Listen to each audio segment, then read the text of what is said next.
సుమన్ టీవీలో మీ business promotions కోసం ఈ కింది నెంబర్ను సంప్రదించగలరు.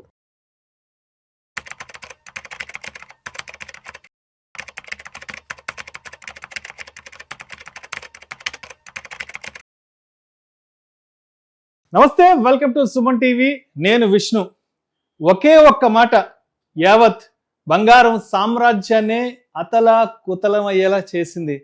అదేనండి, ఆదివారం నాడు ప్రధానమంత్రి నరేంద్ర మోదీ గారు బంగారం కొనకండి అని చెప్పిన ఒక్క మాట ఇవాళ గోల్డ్ మార్కెట్ని, అదేవిధంగా బంగారానికి సంబంధించిన షేర్ మార్కెట్ని కూడా అతలా కుతలమయ్యేలా చేసింది. అయితే గత కొద్ది కాలంగా ప్రపంచవ్యాప్తంగా నెలకొన్న అనిశ్చితి పరిస్థితుల దృష్ట్యా బంగారం, వెండి ధరలకు సంబంధించిన పెద్ద ఎత్తున ఆటుపోట్లు గురవ్వడం కూడా చూసాం. అంటే బంగారం ధరలు విపరీతంగా పెరగడం, లేదంటే బంగారం ధరలు విపరీతంగా తగ్గిపోవడం. అండ్ అదేవిధంగా మనం బయట దేశాల నుంచి ఎక్కువగా కూడా ఈ మెటల్స్ని కానివ్వండి, అదేవిధంగా ఈ క్రూడ్ ఆయిల్ ఇవన్నీ కూడా మనం బయట దేశాల నుంచి ఇక్కడికి దిగుమతి చేసుకుంటున్నాం. అందుకు గాను మనం డబ్బులు ఆయా దేశాలకు డాలర్స్ రూపంలో పే చేస్తున్నాం. సో దీనివల్ల డాలర్ బాగా స్ట్రెంథన్ అవుతుంది. సో ఇటువంటి విషయాలన్నింటిలో కూడా ఆయన దృష్టిలో ఉంచుకొని ఇక నుంచి ఒక సంవత్సరం పాటు, ఇవాళ నుంచి ఒక సంవత్సరం పాటు బంగారం కొనకండి అనే ఒక అనౌన్స్మెంట్ తర్వాత నిజంగా అటు షేర్ మార్కెట్, గోల్డ్కి సంబంధించిన షేర్లు కూడా పెద్ద ఎత్తున కొలాప్స్ అవ్వడం జరిగింది. రైట్, అసలు ప్రధానమంత్రి నరేంద్ర మోదీ గారు పిలుపునిచ్చిన తర్వాత అటు గోల్డ్ మార్కెట్లో ఏం జరిగింది అన్నది ఒకసారి మనం ఇక్కడున్న వార్త ద్వారా చూద్దాము.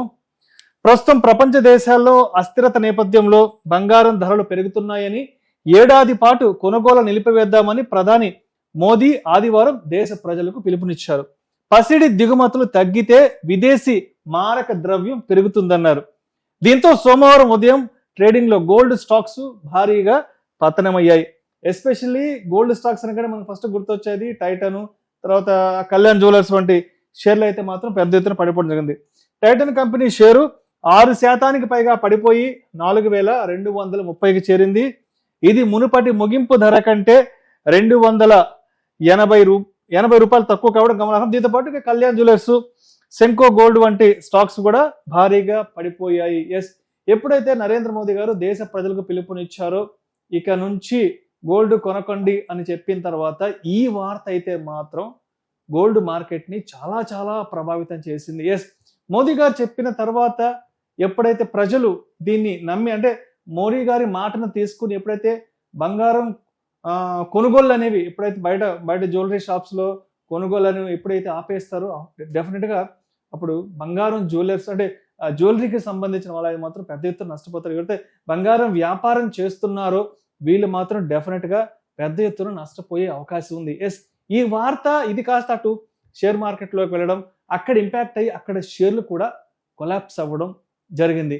రైట్, ప్రధాని నరేంద్ర మోదీ గారు అనౌన్స్మెంట్ చేసిన తర్వాత ఏమైందంటే, మోదీ ప్రకటనపై దేశంలో బంగారం వ్యాపారులు ఆందోళన వ్యక్తం చేస్తున్నారు. ఈ విషయంపై ఆయనతో చర్చించడానికి మే 12వ తేదీ ప్రధానమంత్రి కార్యాలయానికి వెళ్ళనున్నట్లు జ్యువెలరీ అసోసియేషన్ వెల్లడించింది.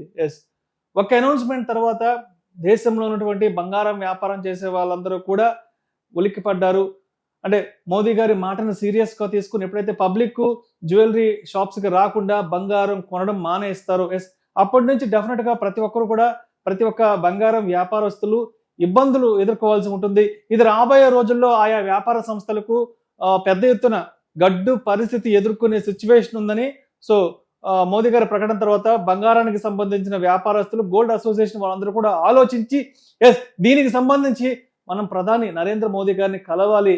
బంగారం షాపుల వాళ్ళు, జ్యువెలరీ షాప్స్ వాళ్ళు అంటే ఇప్పటికే గత 2 సంవత్సరాల నుంచి పెరుగుతున్న ధరల దృష్ట్యా ఎటువంటి ఇబ్బందులు పడుతున్నారు. అదేవిధంగా మోదీ గారి అనౌన్స్మెంట్ తర్వాత పబ్లిక్ కనుక బంగారం కొనడం ఆపేస్తే రాబోయే రోజుల్లో జ్యువెలరీ షాప్స్ వాళ్ళు ఎంత పెద్ద ఎత్తున ఇబ్బంది పడే అవకాశం ఉంది అని ఇటువంటి అన్ని అంశాల గురించి ప్రధాని నరేంద్ర మోదీ గారికి ఎక్స్ప్లెయిన్ చేయడానికి కూడా మోదీ గారిని కలవడానికి మే 12వ తేదీ జ్యువెలరీ అసోసియేషన్ వాళ్ళు కూడా వెళ్ళబోతున్నారు. ఇంకొక విషయం ఏంటంటే, బంగారం బిల్లే 72 బిలియన్ డాలర్లు. ప్రపంచంలో బంగారాన్ని అత్యధికంగా వినియోగించే దేశాల్లో భారతదేశం కూడా ఒకటి ఉంది. ప్రతి ఏడాది సుమారు 700 నుంచి 800 టన్నుల బంగారాన్ని ప్రజలు కొనుగోలు చేస్తున్నారు. ప్రతి సంవత్సరం పబ్లిక్ గోల్డ్ షాప్స్ నుంచి 700 నుంచి 800 టన్నుల పుత్తడిని పబ్లిక్ కొనుగోలు చేసి ఒంటి మీద ధరిస్తున్నారు, బ్యాంకుల్లో పెట్టుకుంటున్నారు, ఇంట్లో పెట్టుకుంటున్నారు. కానీ దేశీయంగా కేవలం 1 నుంచి 2 టన్నులు మాత్రమే ఉత్పత్తి అవుతుంది. అంటే ఇక్కడ దేశీయంగా ఉత్పత్తి అయ్యే బంగారంకి పబ్లిక్ కొనుక్కొని ధరించే బంగారానికి ఇక్కడెక్కడ ఏమాత్రం సంబంధం లేదు. అంటే దేశీయంగా మనం ఉత్పత్తి చేస్తుంది కేవలం 1 నుంచి 2 టన్నులు అయితే ప్రతి ఏడాది సుమారు 700 నుంచి 800 టన్నుల పుత్తడిని పబ్లిక్ కొనుగోలు చేయడం జరుగుతోంది. అయితే 2025-26 ఆర్థిక సంవత్సరంలో భారతదేశ బంగారు దిగుమతులు కూడా రికార్డు స్థాయిలో $12 బిలియన్ కూడా పెరగడం జరిగింది. ప్రస్తుతం ప్రపంచవ్యాప్తంగా పెరిగిన వస్తువుల ధరలు, అంతర్జాతీయ సరఫరా గొలుసులో అనిశ్చితి వల్ల భారత్ తన విదేశీ మారక నిల్వలపై ఒత్తిళ్లు కూడా ఎదుర్కొంటుంది. సో దీంతో ఇటీవల భారతదేశ విదేశీ మారక నిల్వలు $7.794 బిలియన్ తగ్గి $693.69 బిలియన్ పడిపోయాయి. సో ఆ ప్రభావం దేశ ఆర్థిక వ్యవస్థపై కూడా పడింది. రైట్, అయితే అసలు ఏంటి కన్క్లూషన్ గా మోడీ గారు ఏమన్నారంటే, ఆదివారం సికింద్రాబాద్ పరేడ్ గ్రౌండ్స్ లో జరిగిన బీజేపీకి సంబంధించిన ఒక పబ్లిక్ మీటింగ్ లో మోడీ గారు మాట్లాడుతూ, ఈ ఏడాది పాటు పండుగలు, శుభకార్యాలకు బంగారం కొనుగోళ్లను తగ్గించుకోవాలని పిలుపునిచ్చారు. అలాగే విదేశీ పర్యటనలు, డెస్టినేషన్ మ్యారేజ్లు తగ్గించుకోవాలన్నారు. సో నిత్యావసరాల్లో స్వదేశీ వస్తువులు ఎక్కువగా వాడాలని, వీలైనంత వరకు చమురు వినియోగాన్ని తగ్గించుకోవాలంటూ కూడా ఆయన సూచనప్రాయంగా తెలియచేయడం జరిగింది. అంటే ఈ మధ్య కాలంలో చూస్తున్నాం, ఫెస్టివల్స్ కూడా చాలా ఎక్స్పెన్సివ్ గా జరుపుకుంటున్నారు. తర్వాత పెళ్లిళ్ళు అయితే చూస్తున్నాం, ఎంత పెద్ద ఎత్తున పెళ్లి జరుపుకుంటున్నారో. తక్కువ ఇవాళ భారతదేశం ఒక మిడిల్ క్లాస్ ఫ్యామిలీ దగ్గర 35 నుంచి 40 లక్షల రూపాయలు ఖర్చు పెడుతోంది పెళ్లిళ్ళకి. అదేవిధంగా ఇక విదేశీ పర్యటనలు, ఫారిన్ టూర్స్ అయితే ఏమండి, తర్వాత డెస్టినేషన్ మ్యారేజ్లు. ఈ రోజుల్లో చాలా మంది బయట దేశాలకు వెళ్ళి, బయట రాష్ట్రాలకు వెళ్ళి డెస్టినేషన్, అంటే ఏదైనా సరే పబ్లిక్ స్పెండింగ్ అనేది ఎక్కువ అయిపోయింది, లావిష్ అయిపోయింది, విపరీతంగా పబ్లిక్ ఖర్చు పెడుతున్నారు. సో దయచేసి మీ ఖర్చుల్ని మీరు తగ్గించుకోవాలి. అనవసరమైన హంగులు ఆర్భాటాలకు వెళ్ళకండి. మీ పెళ్లిళ్ళు కూడా చాలా తక్కువ ఖర్చుతోనే చేసుకోండి. అదేవిధంగా జ్యువెలరీ కూడా తక్కువ మొత్తంలోనే కొనుక్కోండి అంటూ కూడా వారు ఇక్కడ పిలుపునివ్వడం జరిగింది. అదేవిధంగా నిత్యావసర వస్తువులకు సంబంధించి ఎక్కువగా కూడా మన ఇండియాలో, అంటే మేడ్ ఇండియా ప్రొడక్ట్స్ ఎక్కువ వాడాలి, విదేశీ వస్తువులపైన ఆధారపడకండి అంటూ కూడా వారు చెప్పడం జరిగింది. ఇంకొక మాట కూడా చెప్పారు, చమురు వినియోగాన్ని తగ్గించండి, మీ పర్సనల్ వెహికల్స్ వాడకాన్ని తగ్గించి బయట పబ్లిక్ ట్రాన్స్పోర్ట్ ని మాత్రమే వాడనంటూ కూడా వారు చెప్పారు.